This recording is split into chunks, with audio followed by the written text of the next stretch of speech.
Le mardi 29 août, ne pouvant pas utiliser le pont Gambetta provisoire, les Américains emprunteront le pont de chemin de fer de Villeneuve-Saint-Germain, resté intact, pour faire franchir l'Aisne à leurs chars, artillerie et matériel lourd.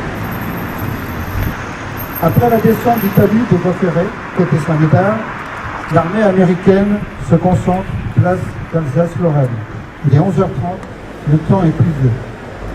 Après renforcement de la tête et de pont, les blindés se dirigent sur la route de Laon, où ils sont stoppés momentanément vers 18h, après le pont de Maubeuge, donc à côté, par la destruction de deux chars Sherman en face du numéro 516, route de Laon, où nous faisions jusqu'alors les cérémonies de libération. Donc, dont le char de Levis Price, qui flambe en carbonisant l'équipage. Le soldat Levis Price sera identifié. Ses restes et ceux de ses compagnons seront placés dans un même cercueil par les soins de messieurs Flacon et Legrand, conseillers municipaux. Cette bière sera déposée dans le baraquement du Tivoli, qui était en face de la place du Tivoli, et qui a servi d'école et de salle des fêtes pendant longtemps. On suppose que c'est très rapidement qu'auront lieu la levée de corps et l'inhumation dans le cimetière communal de Crouy, Price reposant côte à côte avec l'aviateur Peel, tombé 15 jours avant. 10 mois plus tard, le 22 juin 1945, les cercueils de ces deux Américains seront relevés et transportés dans le cimetière militaire de Champigneul, par la Marne, qui n'existe plus maintenant. Le 18 octobre 1948, la sépulture numéro 225 de Price sera relevée une dernière fois et inhumée définitivement dans le cimetière américain de Dinosé, près d'Épinal, rangée B34, tombe 31. Levis Price était né le 4 avril 1920. Engagé dans l'infanterie le 15 janvier 1942, sous le matricule 33 134 289, il a donc été tué à l'âge de 24 ans. Il était marié avec Gladys et demeurait à Marion Station dans le Maryland. Crouy, libéré le soir de ce 29 août 1944, doit se souvenir, 74 ans après, du dévouement jusqu'à l'abnégation de leur vie, des Américains tombés loin de leur patrie. Sachons perpétuer notre fidèle reconnaissance à ces héros. Je vous remercie de votre attention. Nous allons maintenant dévoiler la plaque. Alors, je vais citer, il y a d'autres présidents d'associations qui sont présents. Il y a d'autres présidents d'associations qui sont présents. Je vous invite à venir dévoiler la plaque avec notre grand chef.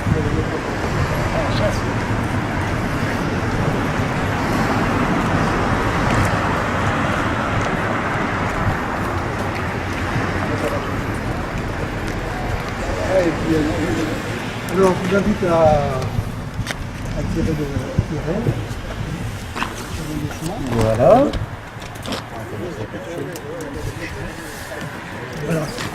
Très bien, écoutez, je vous remercie. Merci. Donc maintenant, ce n'est plus la salle Baxi. Hein. On l'appelait salle Baxi parce que c'était les anciens bureaux de Baxi.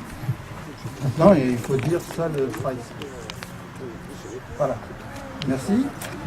Très bien.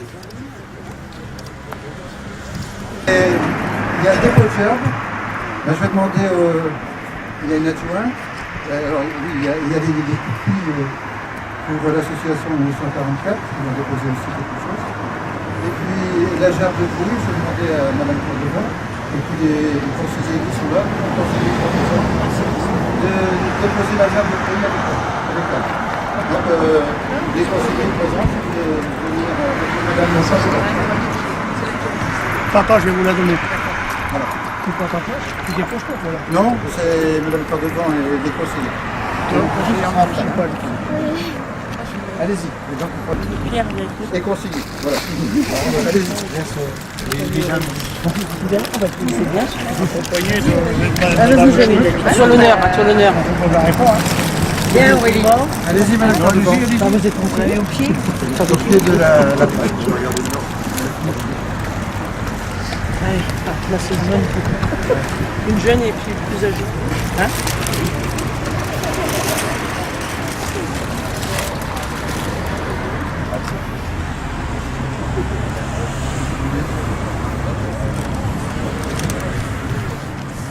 Donc, les jeunes filles pour l'association 1944.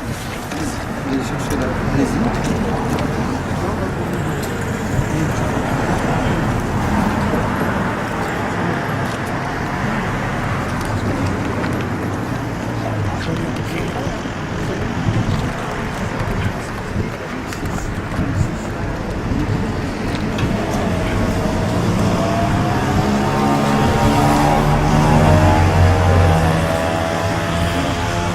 Trouvez le Chine, là.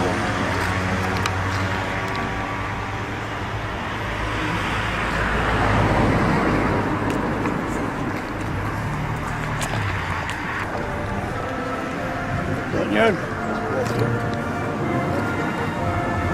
Mort.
Plus bien.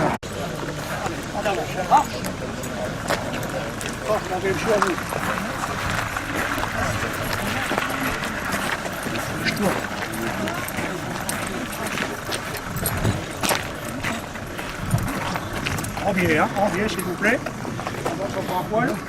On tourne pas, on reste droit devant. Viens ici. On va faire un V. Voilà, c'est parfait. Premier rang à droite, droite. Deuxième rang à gauche, gauche. Drapeau reposé au pied. Drapeau. Oui, et puis Pierre, tu veux lire la stèle après? Oui. Dont l'avion a été abattu donc à la libération, 15 jours avant la libération.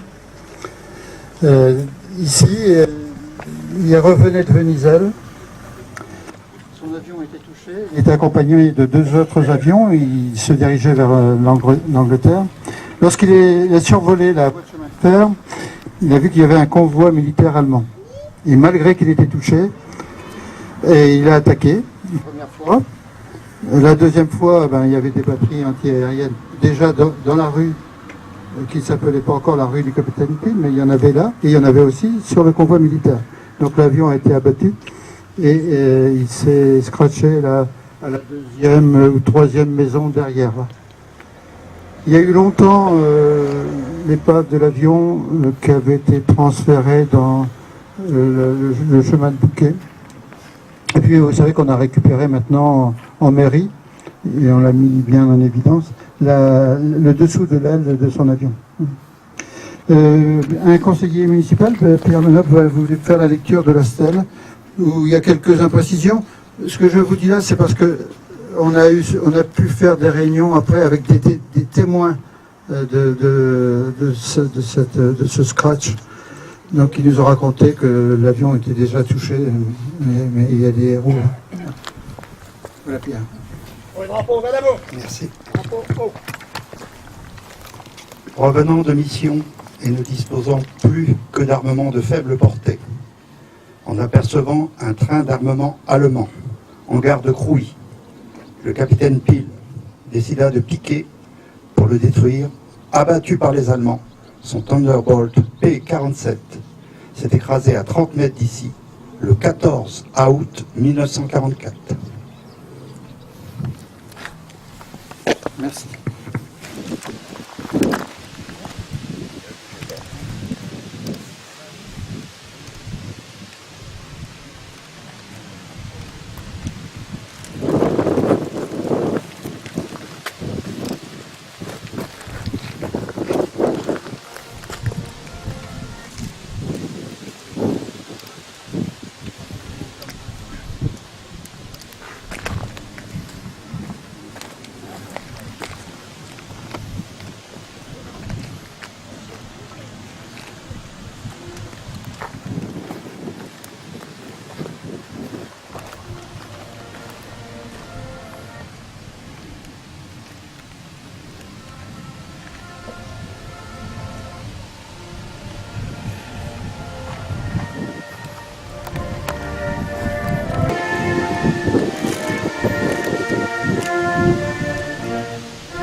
Merci.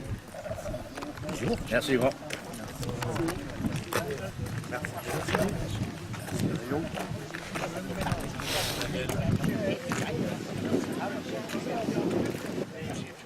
Monsieur Pierre Le Noble, Oui. c'est ça. Et vous Vous êtes Monsieur d'Angremont. dans Romont, ah oui. Ça me dit quelque Ah, chose. je vous vois souvent sur Facebook. Ah oui, oui, oui. Je fais beaucoup de reportages, oui. Hein.